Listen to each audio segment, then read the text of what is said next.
again, Knights fans, and welcome to the 10th edition of the FDU Women's Soccer Report. I'm Tommy Mead here, as always, with head coach Eric Teepe. Coach, we're standing here at beautiful University Stadium on a nice sunny day in November, so we're pretty fortunate about the weather. But this is not just University Stadium this weekend, it's also the site of the NEC Championships for the second straight year. Congratulations on back-to-back regular season titles. What did you think of your team this past week? It was a tough weekend. I think the last three games we played against the three teams that are going to be in the tournament, so it kind of gave us a good insight to what we're going to have to do. And both games were a battle. You're talking about well-coached teams with a lot of top-level players, and I think it was good that we were finding a way to win. And I think it was positive that both games were a little bit different in the sense of one game we fell behind, the other one we went ahead, and both we had to figure out a way to win and close it out. So I think there's a lot of benefit in that for us going forward. I don't think there's any overlooking anybody. I think that's also positive, and now we just have to prepare this week for the game and go from there. Now, you were regular season champions last year also, host of the tournament last year also. Is there any extra motivation in that when your team comes out here on Friday for the semifinal?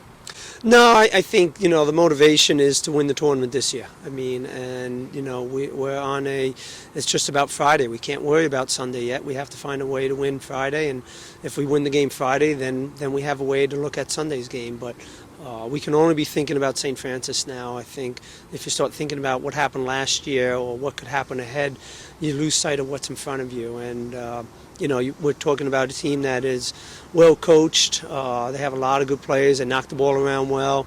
They compete and challenge. So we've had a lot of tough games with them recently. So I don't expect anything different.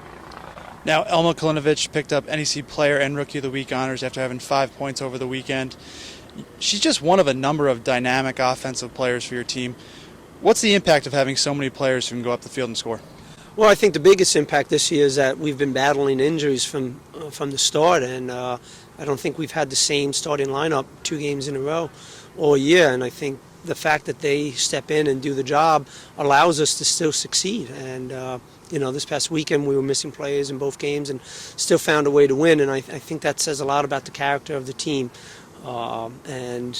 Elma has missed the last couple games, and then coming back this weekend, I think really helped her get ready for this upcoming weekend. And the fact that she was able to find the net twice in Sunday's game and win the game for us was huge, and it can only give us more confidence. Now, is there anything different you're going to do in training this week leading up to the championship weekend?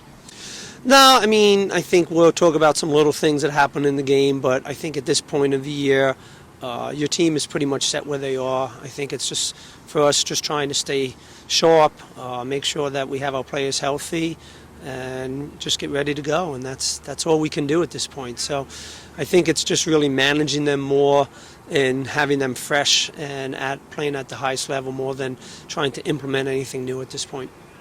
Coach, thank you. Good luck this weekend. Fans, you can come out to University Stadium to watch the #1 FDU Knights take on the #4 St. Francis University Red Flash at 11 a.m. on Friday. You can stick around and watch the other semifinal between Robert Morris and Bryant at 2 p.m. And then the championship game featuring the 2 winners from the semifinals will be played at noon on Sunday.